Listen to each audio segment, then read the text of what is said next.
On behalf of the Institute, I'd like to welcome and thank everyone for coming and participating in this, what I think is an incredibly important and timely conference on one of the most important sociological and societal problems of our time. I'd also like to thank and echo Dean Miller's thank you to Andy Littlefair and Clean Energy for sponsoring this and giving us the ability to bring together this community from across the campus to tackle this topic. Thank you. Bob Inglis is a former Republican congressman from South Carolina who I admire very, very much because he actually took some chances to stand up on this issue. And he's a very special person, and I'm going to start with him. Talk to us about the primary challenge you faced in South Carolina. In some sense, weren't you punished for the courage you showed on the climate issue? Can GOP candidates make the case on climate and still win primaries? The unpleasantness of late, huh? That was, oh, take me back. Do you have to, Bob, to 2010? It was pretty rough, I got to tell you. A cautionary tale. Basically, note to self, if you represent the reddest district in the reddest state of the nation, probably don't want to introduce a carbon tax in the midst of the Great Recession. It will not go well for you. And after 12 years in Congress, the other guy got 71% of the vote in a Republican runoff, and I got the other 29%. So rather spectacular faceplant, and ever since been out to convince fellow conservatives that it's no heresy, that it's actually completely consistent with conservative orthodoxy to say, act on climate change. You making any progress with him? Well, Bob, it's interesting. It's been a slog, you know, since I started this basically in 2011 on this path.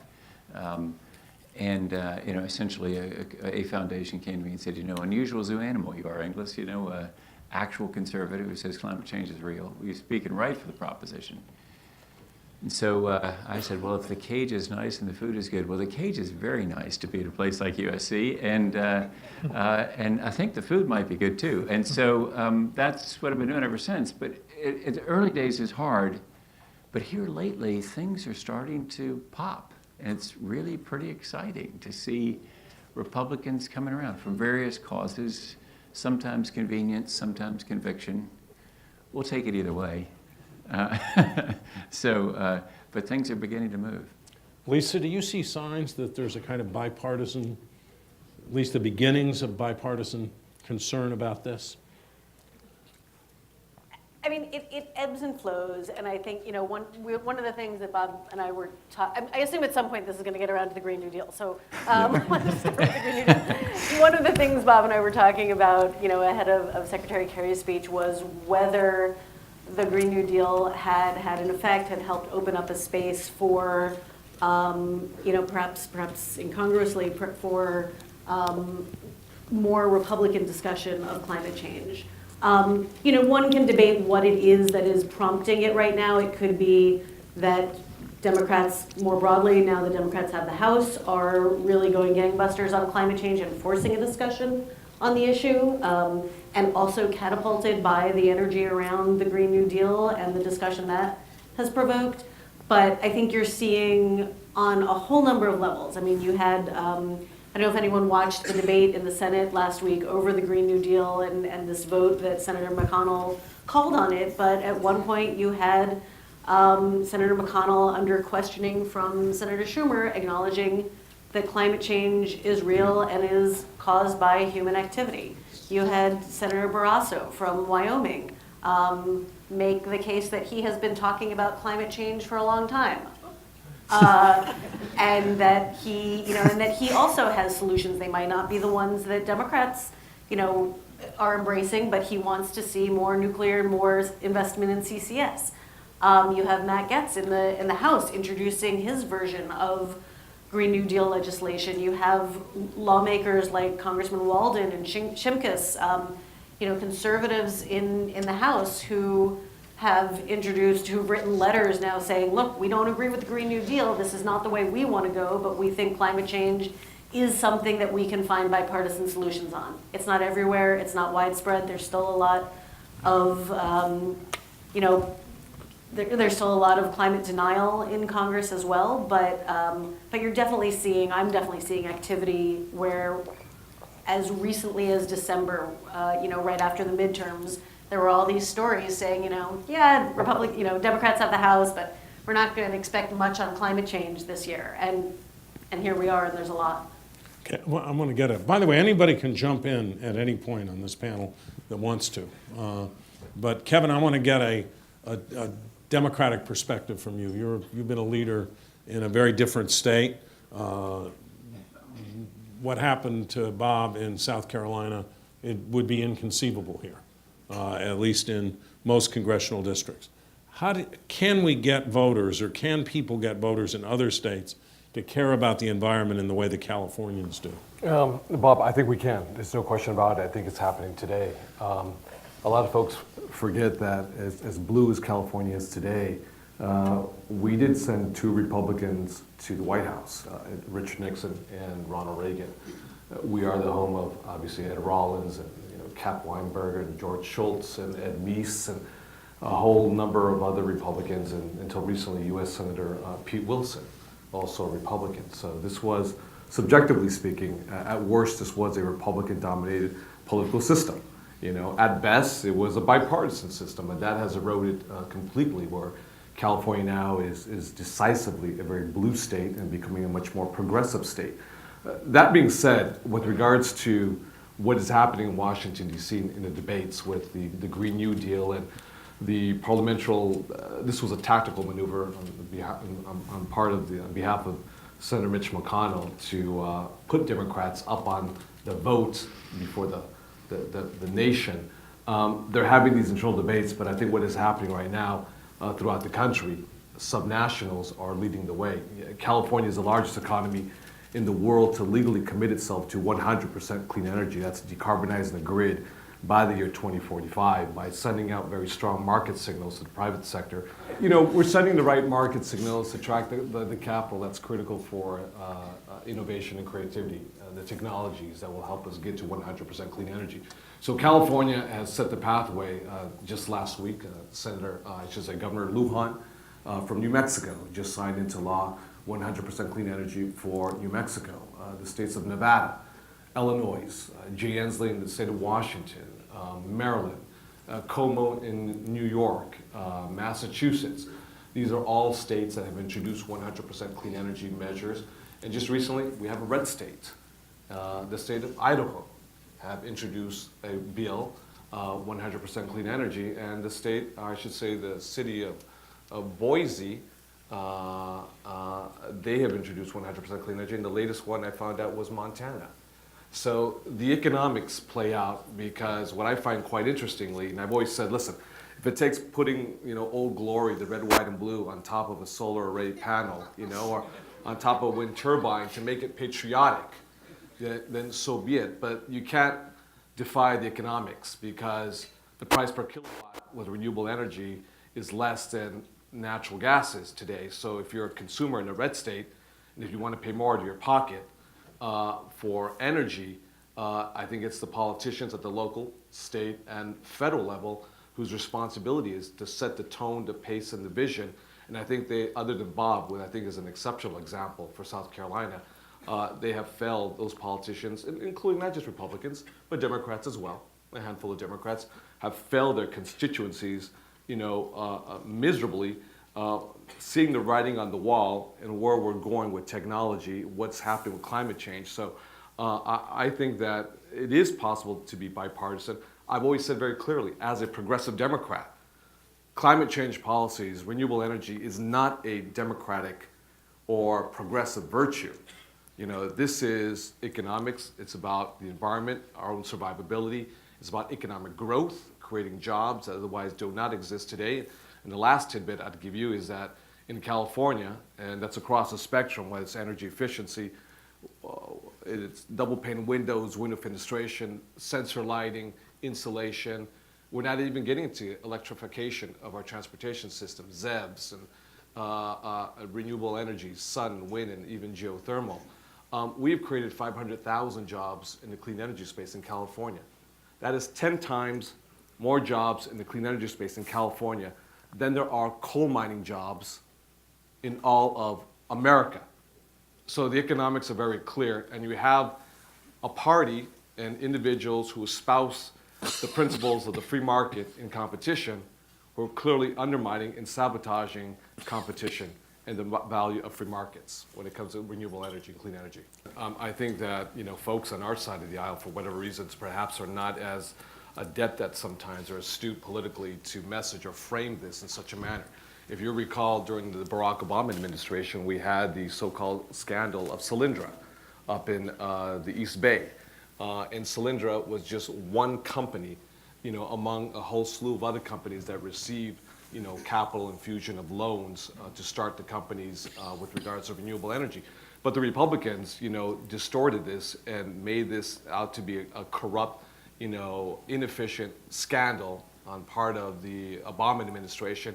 And you had Democrats in Washington, D.C. that got very scared, very tepid at the wheel, and almost abandoned the program altogether, wouldn't fight for it, in other words. So I agree with you 100% with regards to the long-term subsidies of the fossil fuel industry to be who they are with their current business model.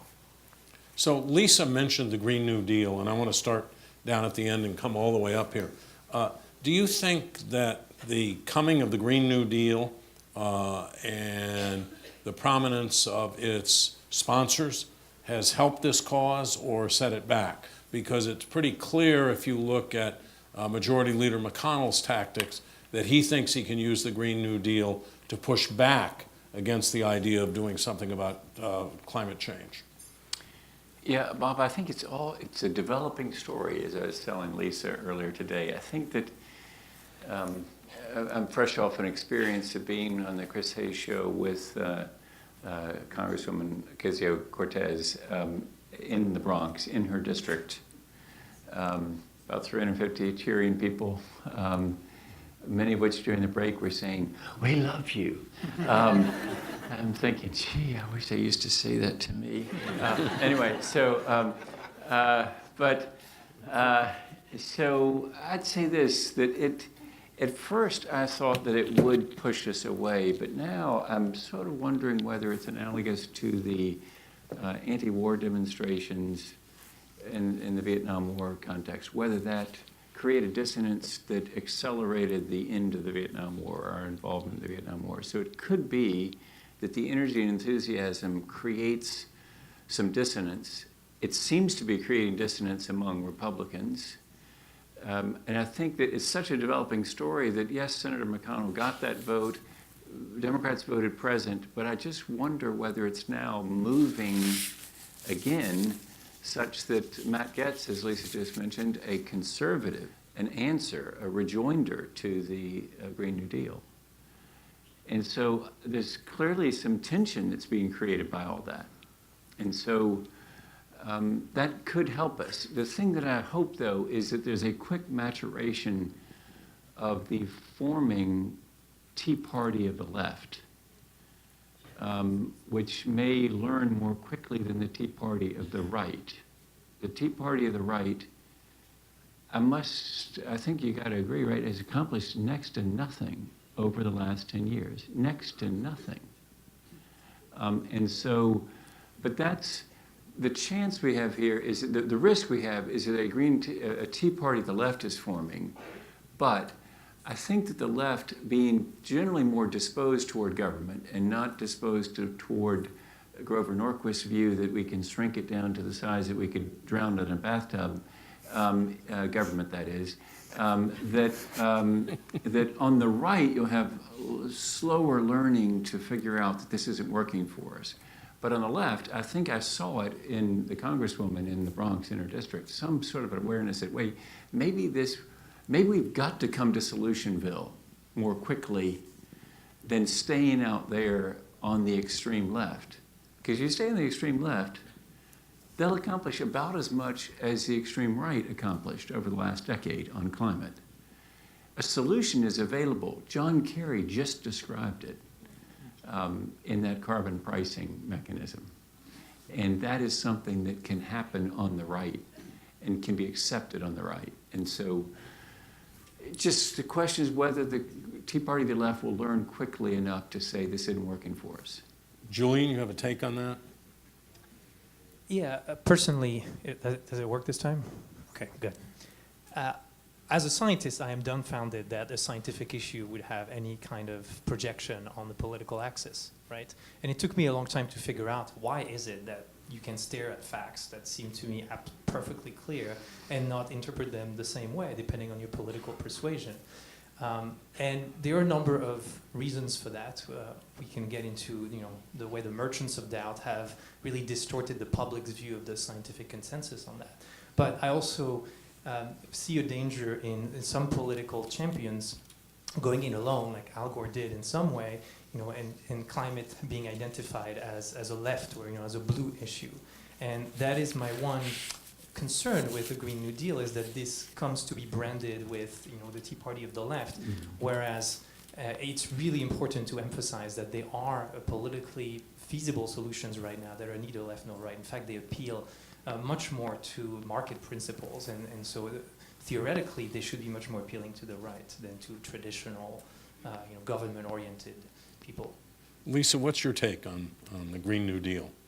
Well, I mean, I think I said I do think that it has created. Is mine off now? Man, sorry. We're saving energy here with the mics. I mean, yeah, I think there's no doubt that it has generated conversation and debate on climate change like few other things have in Washington. If in terms of, I do think it's become a sort of it's become a benchmark for all the Democratic candidates. Every candidate has been asked where they stand on the Green New Deal, which has become shorthand for where do you stand on climate change. And I think if there's from a communicating climate change perspective, I'd say the one thing that is a caution is it's a very easy thing for, say, someone who is moderating a debate or asking a question on it. You can go more in depth in a newspaper interview, and everyone always complains that television media kind of gets climate change wrong or dumbs it down. And I think there's a danger that the question of do you agree or disagree with the Green New Deal is going to substitute for substantive questions that really need to be asked during the debate about where candidates not only stand on the science. All the Democratic candidates are very happy to draw a distinction between their belief in science and President Trump's belief that climate change is a hoax. But really, what are you going to do about it? Do you believe in setting a price on carbon? Do you believe in having a renewable energy standard? Do you support nuclear energy, or not? All those controversial things that candidates don't really want to talk about now are sort of being distilled into the Green New Deal. I suppose that's my sort of initial take now as I look at 2020. Don't give up that microphone. We may need it again. Henry, I want to ask you a specific question about one of Helena's projects, but before that, how do you assess the current dialogue on this? On the Green New Deal? The Green New Deal, yeah. The best analog I've heard about this is that we're kind of in purgatory, and we need to repent for our sins, i.e. we need to scrub the atmosphere of carbon dioxide, we need to deacidify the ocean, and we also need to act better in the future, i.e. we need to prevent the excess emissions of CO2 and methane. We need to do both. And I think that is missing from the current dialogue, that kind of very binary delineation. As it pertains to the Green New Deal, I saw it as a philosophy. And if you go to the etymology of Green New Deal, think about the first New Deal. The first New Deal represented an American age, which I was not yet a fetus for, but that required a transformation of our society on a scale that was unprecedented at the time. And I think the statement of the Green New Deal, irrespective of any of its contents, is simply that we need an effort at that scale to combat this problem that we're facing, which is unlike anything ever before. And I second past points on this panel about how there has been a politicization of the Green New Deal as a product of the radical left. That I think has been a negative component of it. But as a reactionary force, it becoming the topic of discussion in DC has forced a discussion on the fact that we have to have an enormous response to this problem on so many different fronts. And I think that that is hopefully going to be the legacy of the piece of legislation, far beyond any of its contents. Yeah, I have to say, by the way, the interesting thing about the title, Green New Deal, is I was a fetus at the end of the Roosevelt administration. I have to say that Roosevelt, when he started out and talked about a New Deal, did not have any idea of all its specific content. Mm-hmm. He sort of made it up as he went along to try to deal with a problem that he thought was very real. So in some ways, the vagueness of the 8-page Green New Deal probably makes some sense and may have been designed, I think, to provoke discussion. Kevin, what's your take? Well, you know, I'm not as bearish as some folks are on the Green New Deal. I'll give her credit, Alexandria Ocasio-Cortez. The reason why is she has forced debate in Washington, D.C.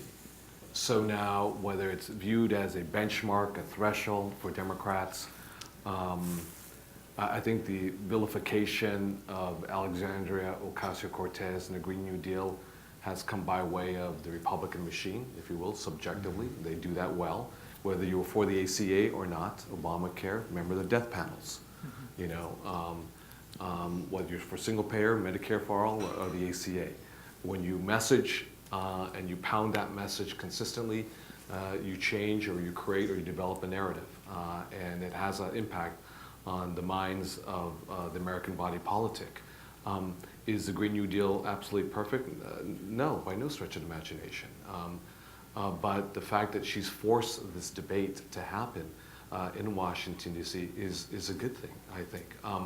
But again, I want to go back, because I want to sort of decentralize, if you will, because I think what we have a penchant for sort of putting all our chips on the table and betting everything we have on Washington, D.C. as if that's going to be the panacea to all the political and social ills that impact the nation as well as the world.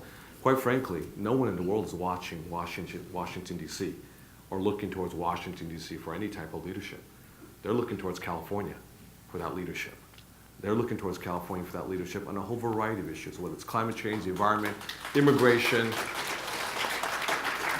And I would venture to say, even if we had a Democratic trifecta, a White House and a bicameral, domination of the legislative branch, just like the Republicans just had until just recently, the way the structure is set up in Washington, D.C.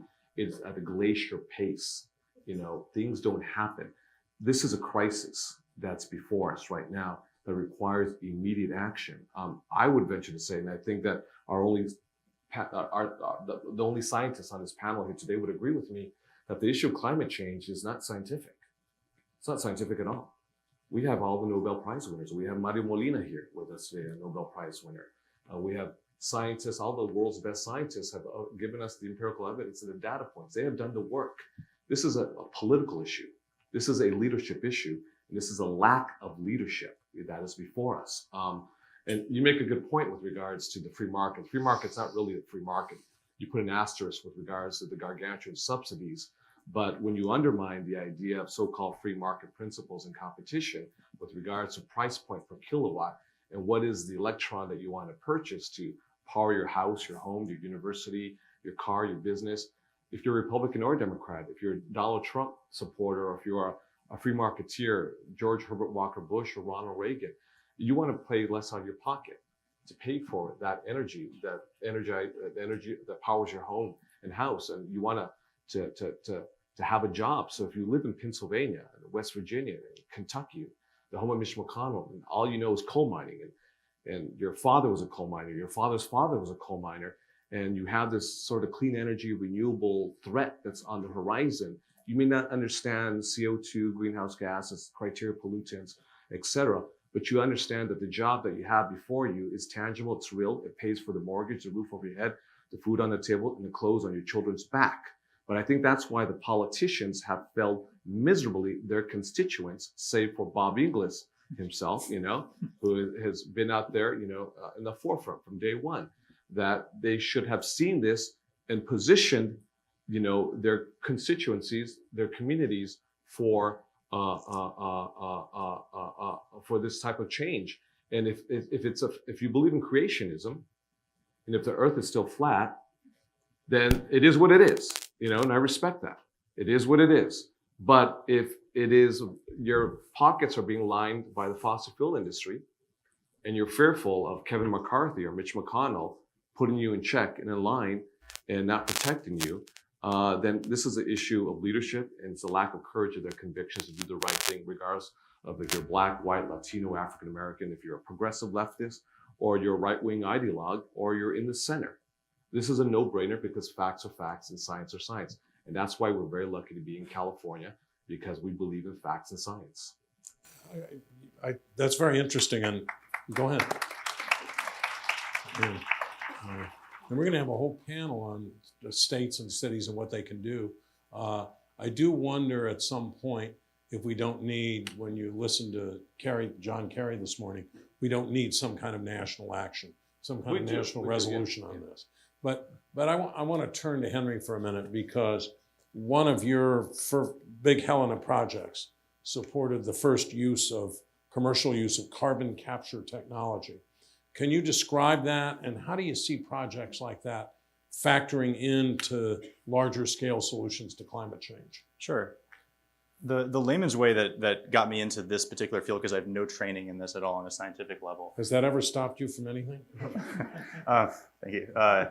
Is that there's really no silver bullet to climate change. It's more like a silver buckshot. There's a bunch of different pellets. We have to do a lot of things simultaneously, and that's not my quote. It's an incredible quote from somebody else that I've stolen here for this panel.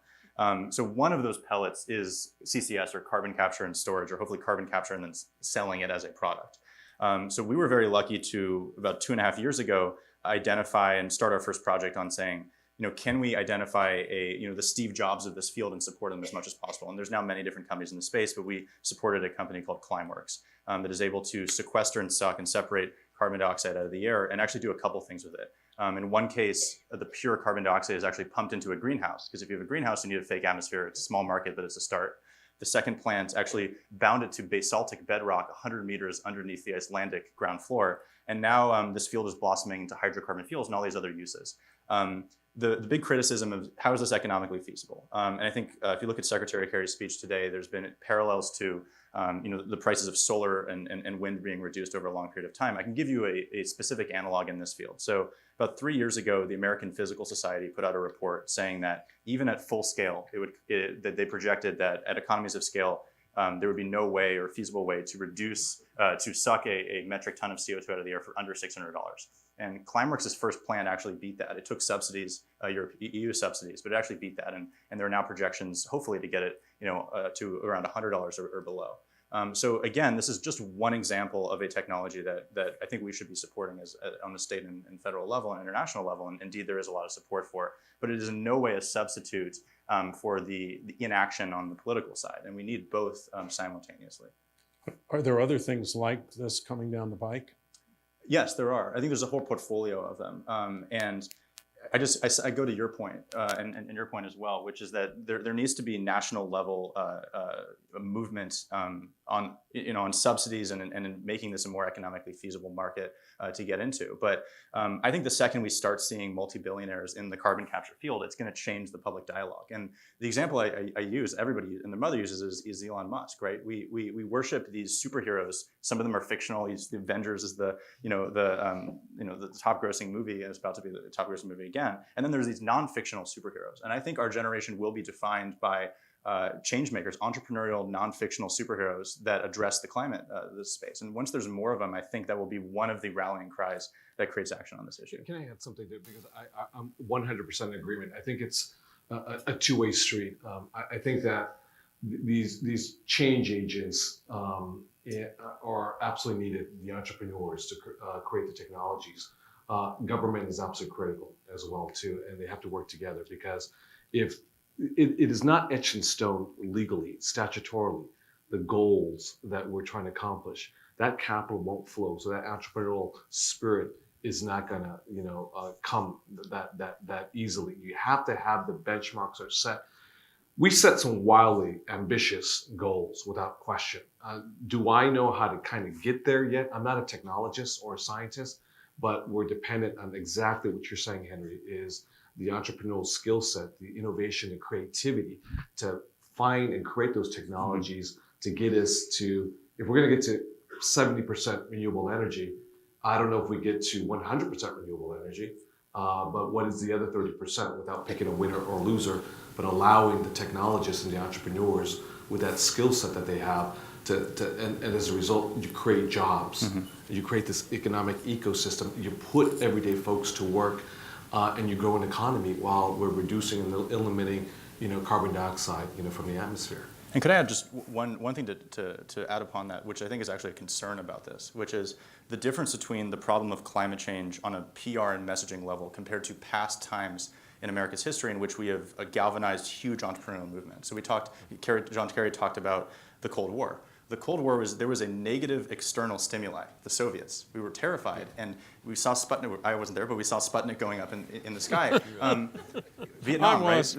So there have been times in which we can picture the enemy. And there's been a lot of discussion about this, but it's challenging to picture the enemy right now for the everyday American on climate change. There's a country in the South Pacific called Kiribati, and it will be the first country projected to partially or fully sink due to climate change. And I hope that we do not get to the point where we see a country sinking for the first time that society galvanizes around a negative external kind of visual stimuli. And we need to act before then and address the problem. And I've not seen, and I don't think many people have projected to see a way for the PR and the messaging element of this to be addressed. I want to get to that in a minute, but Julien, I want to first ask you, you talked about your frustration that facts should be facts and science should be science, and Kevin referred to it too. Is there a way that you and your colleagues in the academy can help make sure that research that reveals the facts actually shapes the political conversation?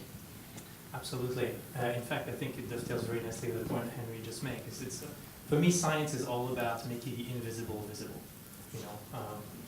Before we invented spectroscopy, all we knew about the electromagnetic spectrum is what we can see right now, the visible. But now we know that there's a much bigger range, and this is what all our modern telecommunications are based on.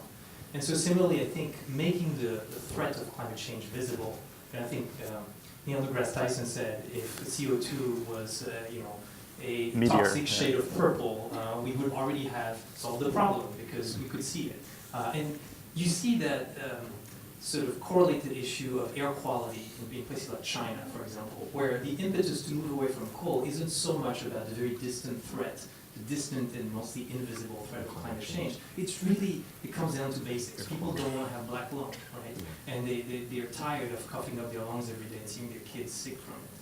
So we do have more immediate incentives definitely to act on visible threats. And I think one of the roles of academia, in particular in a university like USC, is to find new ways to communicate these threats, perhaps through the arts, perhaps through innovative visualizations, to really drive home the message.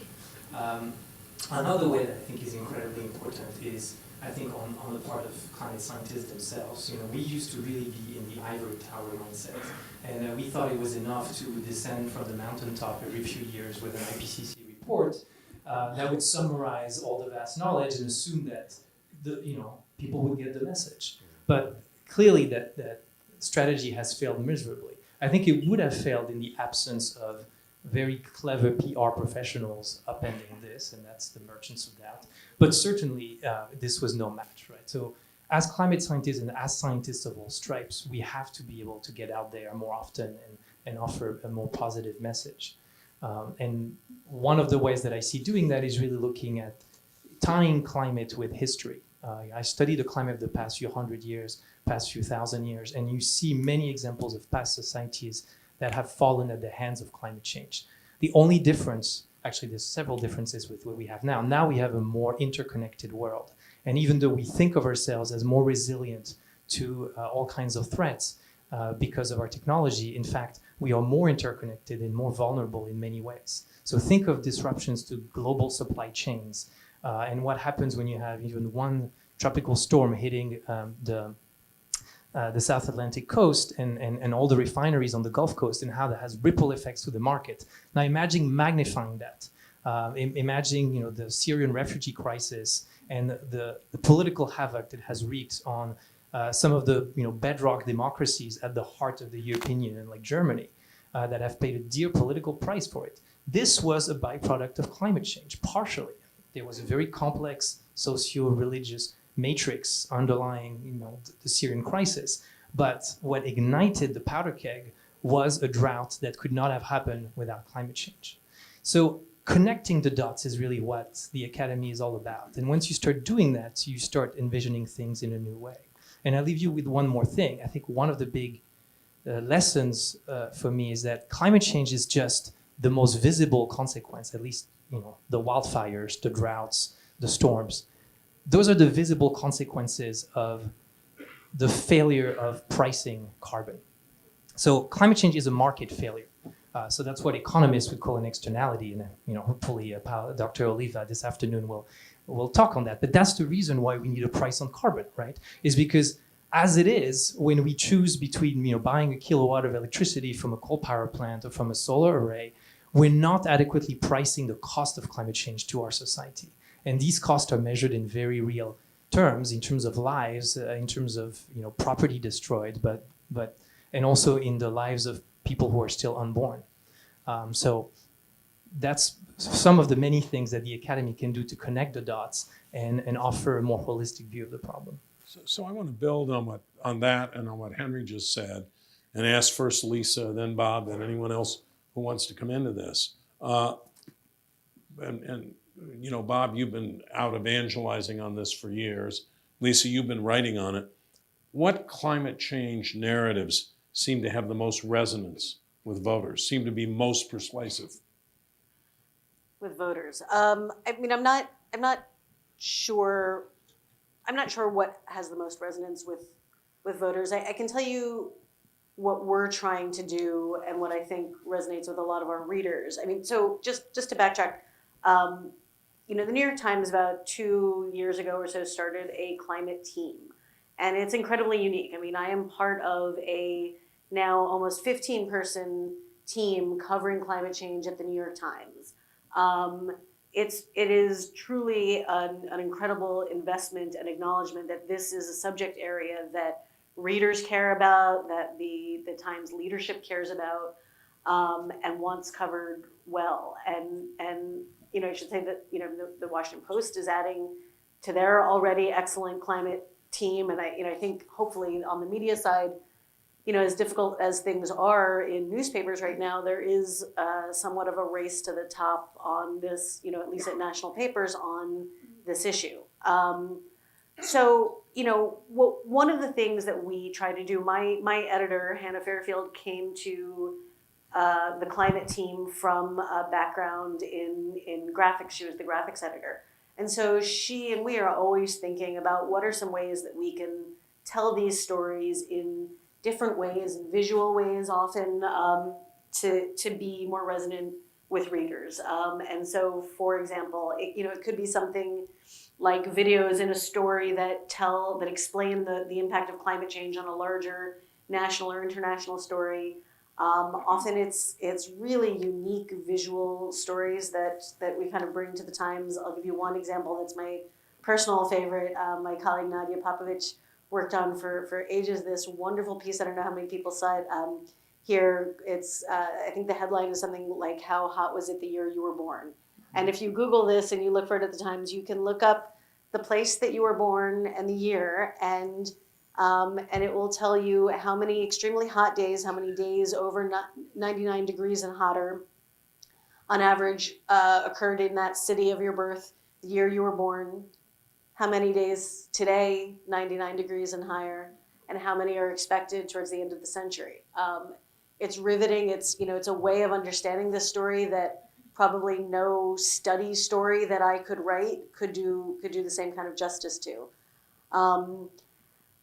We know that people care about climate change more. We're seeing the polling. I think the question will be, climate change as an issue for voters has always polled something around 15th, right?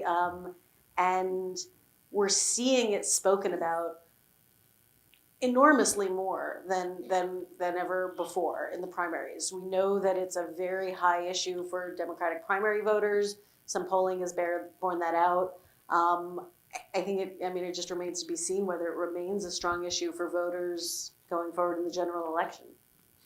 Bob, what resonates most as you go around and talk about this? Yeah, it's a great question because I think it's important to know that there are two different languages that are spoken on climate change. If you're a progressive, you generally speak in terms of doing with less and sort of a morality argument that fits with the left.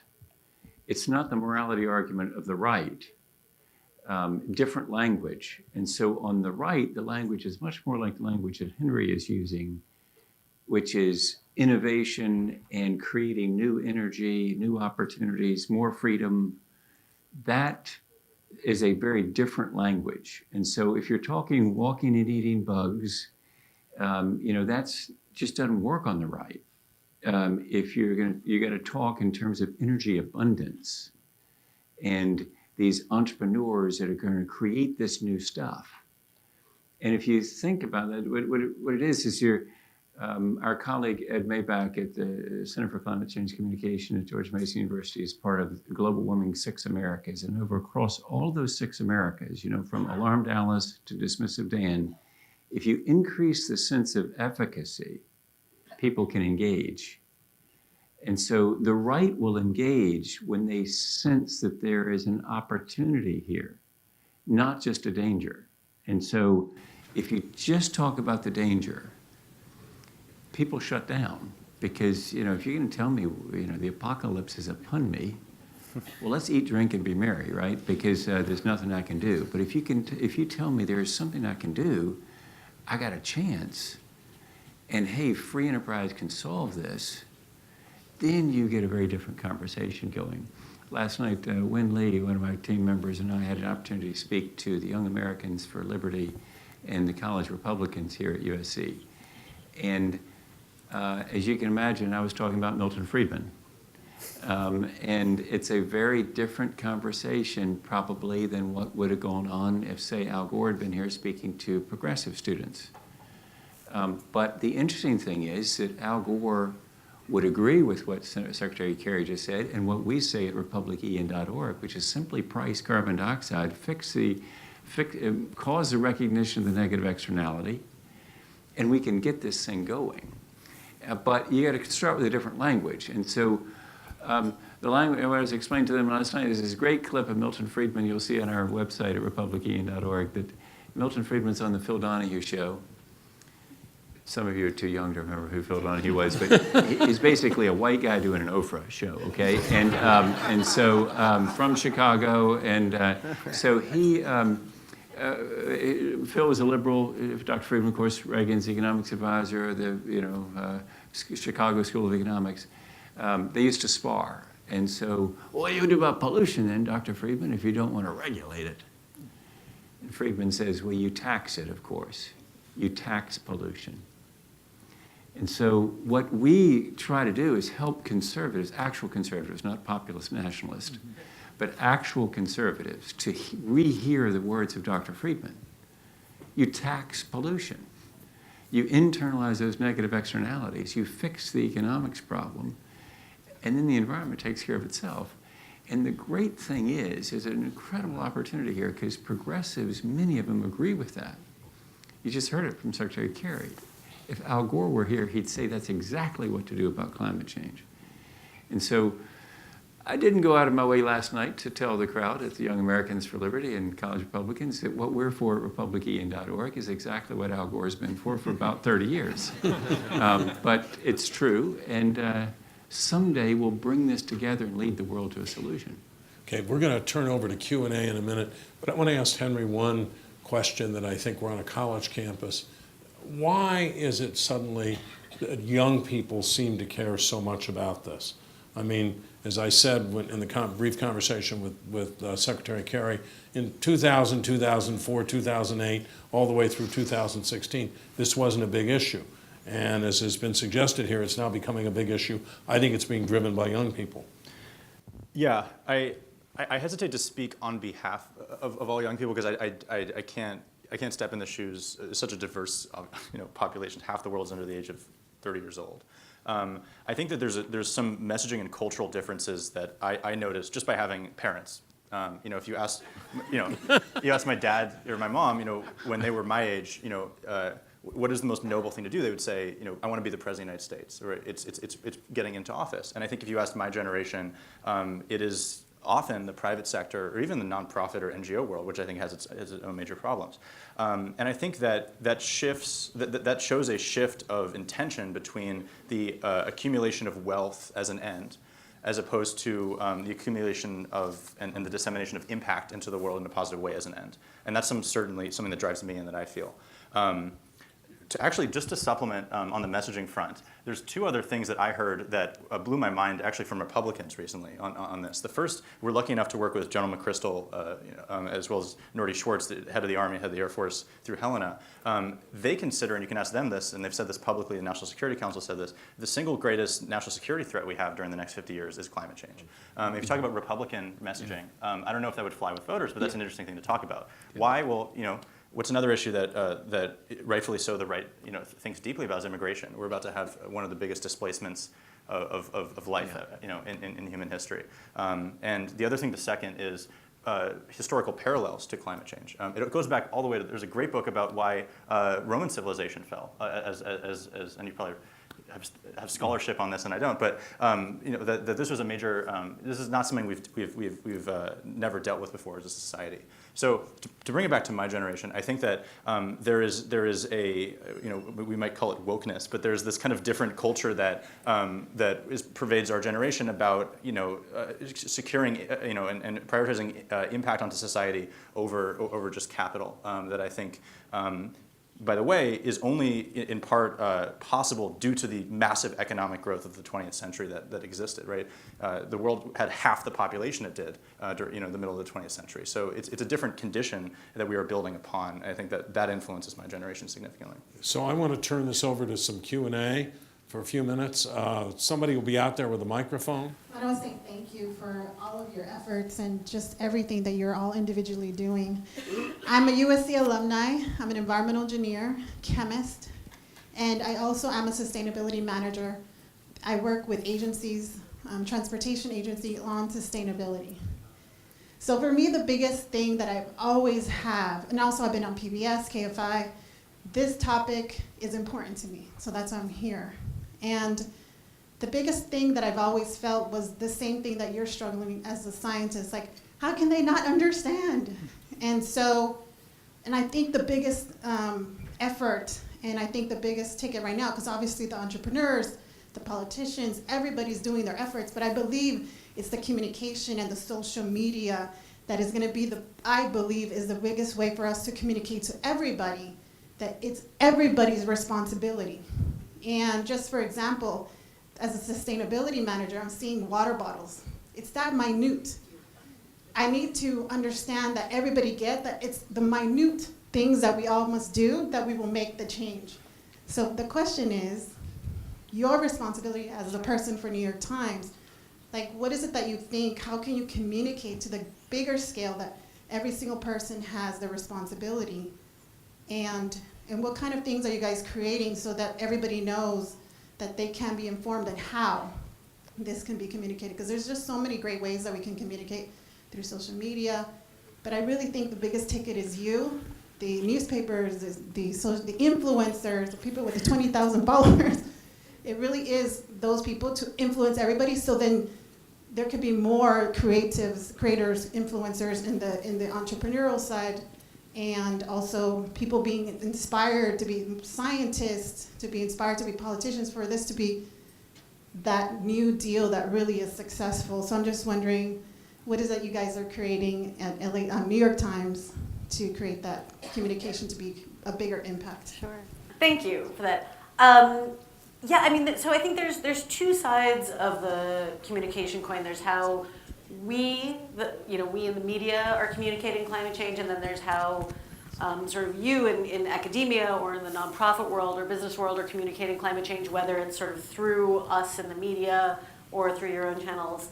The Times, as I said, for our part, I mean, I think we're putting in an enormous investment in telling this story in huge ways, whether it is on every, when when there is a major storm or extreme weather event, you know, we have our editors on the climate team discussing with the national editors, you know, how do we explain whether or how climate change is having an influence here? Should it be, you know, a separate story? Should we do, you know, something within this piece? We're always having these conversations about how to tell that better. You know, I do feel sort of obligated to point out, you know, there is a division of responsibilities here. I can be an advocate for openness and transparency and understanding science, but I'm not a climate activist. I'm not an advocate. I also have to have a responsibility to understand and relay to readers, you know, like yourselves, what folks who either don't believe that climate change is happening say and think, or more importantly, what people who have very different ideas about what to do about it say and think. I mean, you know, and just as another sort of parenthetical, I mean, with you know, we are always also thinking about what is the responsible way to handle climate denialism, you know, and at this point, you know, I mean, you have folks who for many years had been sort of on the fringe, and folks that we would not quote in regular stories, but now, you know, sort of the fringe is the establishment in Washington. And so when the President of the United States is saying that climate change isn't real, or windmills cause cancer. You know, you have to take that on and address that all the time. But I digress. You know, I mean, I think it's important for me as a reporter to be able to speak as much to, you know, scientists like yourself about the root cause of the problem and what some of the solutions are to climate change, as it is for me to be able to speak with, you know, the folks from the oil industry who have a lot of concerns about where their industry will be in a few decades, or the coal industry. When it comes to groups like scientists or NGOs or others communicating, I'm going to tell a very quick story. So a few years ago, I moderated a panel at the French embassy, and my mom was in town, and I invited her because it was fancy. And and she had a question, which I didn't call on her because I'm the worst daughter in the world. And to be fair, there was like a 50% chance she would have asked me how come I hadn't brushed my hair or something before I got in the panel. But my mom's question, which is relevant, which is the question my mom wanted to ask, and which we talked about later, was, you know, my mom wanted to say, look, I live in Wayne, New Jersey. I can't schlep to, you know, Washington D.C. for you know, panel discussions like this, or even New York, you know. But I come from a town where folks are educated and we care about these things, but we're busy. And, you know, why aren't there discussions like this? Why aren't there discussions like this at my local library? And so I think about that a lot when we talk about communicating climate change and driving people to action. Is some of the, you know, where are we having these conversations? And it's hugely important to have this conversation here, but I also think that it's really important to take these conversations to smaller and local levels even, and you know, have them in 4-H clubs and libraries and places where folks can get to and engage at a more local level. I want to add something to what Lisa said, because it was really key. I'm going to venture to say, if you're a subscriber to the New York Times, I do believe you probably believe in facts and science, you know, and climate. So the question becomes, like, for Bob's constituents, for example, and those media outlets, it's not the New Yorker, the New York Times, the Atlantic Magazine, the Washington Post, LA Times. So we have to go beyond our comfort levels to, but you said something that was so key, I believe, Lisa, which is, this forum here today, or which is an excellent forum, or any other academic, institution, the Aspen Institute, whether it's at the French embassy, right? But what your mother said with regards to how come we're not having these discussions, these town halls at the public libraries or the community centers, or in communities where folks are disproportionately impacted by the devastating consequences of carbon dioxide emissions, as well as other criteria pollutants, smog. smog, what our children breathe into our lungs every single day. So that's why we run the risk. And I think we have been somewhat successful in California, sort of kind of demystifying the issue of climate change and environment as only being the privilege of the elite in California. That's why it's absolutely critical that you actually democratize the benefits of climate change and making sure that everyone, regardless of your socioeconomic strata, regardless of the color of your skin, regardless of your legal status, has access to the latest, the greatest, and greenest, and most innovative technologies. Because it's not enough if you live, for example, in Chevy Chase, Maryland, or in Northwest Washington, D.C., or in Pasadena or Santa Monica or Palo Alto, if you have energy storage, distributed rooftop generation, you have a Tesla, a charging station, and a very energy efficient home. Well, great for you. So it becomes boutique-ish. But if we're going to actually meet our very ambitious global macro target goals, how we convey this and communicate this to folks who are not part of this discussion, but are actually most impacted by this discussion, is absolutely critical. And if it's not done with intentionality and a sense of purpose by leaders and politicians, we will have failed miserably by doing this. So we have to get to folks in the red states and other media outlets to really compound this message. People of color, Latinos, African Americans, Asian Americans. Again, in California, we have 8 of the 10 most polluted cities in all of America in California today, even with our most progressive policies here today. So how we democratize this, and what your mom said was absolutely accurate as it comes.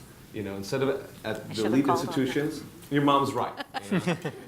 Lisa, I think your mom's question may become one of the actionable recommendations out of this whole conference. We have time for another question. Sorry, I speak for my community in saying that the vast majority of us, if not all of us, would be more than happy to be invited to a local library or something like that. So feel free to reach out if you want. Yeah. A couple more questions, and then we have to just someone with a microphone get to someone with their hand up. Yeah. Okay. I got a really interesting hit to feedback something that you guys were saying. It's a slogan: tax pollution, reward solutions. And if we reward solutions and even maybe go as far as helping the oil industry to transition and become heroes, it's just a thought that came to me just now. And solutions being rewarded would be a good positive. Thanks. It's good. Smart idea. Another question? Someone with a mic? Here he comes. So, talking about climate change, and it's all over the news, which is really great, but it makes me very anxious and very scared, and not just for my children and grandchildren, but for everybody in the whole world. So I'm always looking for something that I can do to forget this and to make things better. And I've heard a lot of dancing in a very positive way from the speakers so far on carbon pricing. And I'm wondering, what can we do to make that happen and to make it more than just a dream solution, but a real one? Lobby your congressman. Yeah, I think it is an answer that will work on both the left and the right, eventually on the right. Not yet, just make sure you understand it's still a little bit distance away on the right, because, for a while it was, I'm not a scientist, and then it was, well, it's happening, we don't know how much is human cause, that didn't last long. Now we're into innovation, not regulation. The next and obvious step is, how do you get innovation? Well, you fix the economics. And that will get eventually to carbon pricing. But so just know that we got some work to do on the right to get it there. And so the answer is to be visible, particularly if you happen to be center right and you care about climate change. You're really the most important people in the world at this point, because like the line from Oklahoma, they're going about as far as they can go. I'm afraid the left is going about as far as it can go on climate. It's up to the addition of the right in order to make this happen. And so just reach out in patience to people on the right. If you're not of the right, reach out to somebody who's coming for Easter or Passover, that's Uncle Charlie, reach to him and try to get him on board, because that's when the member of Congress will respond, is when they start seeing a visible constituency. And so just be continually vigilant to reach out to especially conservatives. Can I make one Yes. quick, just very quickly on this? And this might be a depressingly controversial thing to throw in the mix, but I think we have to be very cognizant of there's an asymmetry in responsibility for climate change. And the question that you said, I think is true, which is that everybody should do their part on climate change, but the parts are different. Walmart did a project which actually I thought was great called actually forgot the name of the project. They changed their supply chain, and actually they were able to make more money through this change. And the displacement of carbon dioxide out of the air from this was equal or actually greater than the entire displacement of carbon dioxide from the country of Germany that year. Cement is 7% of all CO2 emissions, right? Refrigeration is this massive industry that is causing so much of it. Cow farts, these are these giant industries, and there's very small numbers of people that actually control elements. Cow belches, I apologize. But It's 50-50. Yes. How far is what the Republicans framed it, right? Yes, away. yeah, It's they brainwashed me, they got it. The methane. And I'm not trying to dance around the answer to your question, which is, yes, lobby your congressperson, but also try to ascertain, and hopefully people like myself can try to bring this information to be more mainstream, ascertain who's on the board of directors of the large corporation that might need to make a change. Saudi Aramco just had the largest profit, I think, in one of the last 10 years of businesses globally. There are ways to profitably change supply chains in the way that large Fortune 500s internationally work that can have massive differences on climate change. And that is something to lobby for or to fight for as an individual, is to also look at the private sector. And you need to do both, but I wanted to throw that in there. I'm can I going to jump? have to, I'm sorry. Oh, go ahead, Julien, fast if you can. All right. Yeah, I was going to say another aspect of the communication about climate change is that it's always coming from the same talking heads, but actually the most effective talking heads are the people you care about. So you are the best person to convince the people in your family. We are not, because they care about you, and they will trust you more than they trust us. So I think this is not only a conversation for embassies and libraries, it's also a conversation for every dinner table. And you can be the best advocates of that to your surroundings, and that's how change happens.